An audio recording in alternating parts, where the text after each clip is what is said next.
can Tiana do reverse double stamping? Is it gonna happen today?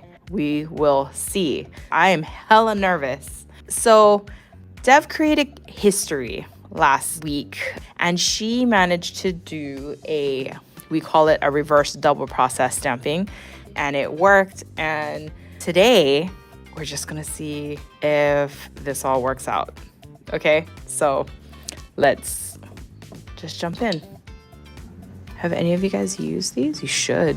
So what I'm doing is I've stretched it out to fit my nail shape here.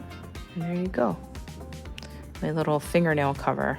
Actually, the triple stamping concept that Dev did last week, she managed to stamp everything onto the nail, literally stamping 3 times.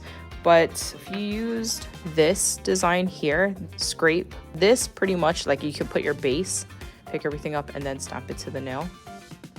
Will it work? Let's see. There you go. It worked. Oh my gosh. Oh my gosh, it worked.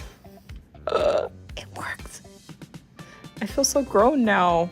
All you would do after this is get your smudge-free top coat and go ahead and top that. There you go. You have your design. Yay!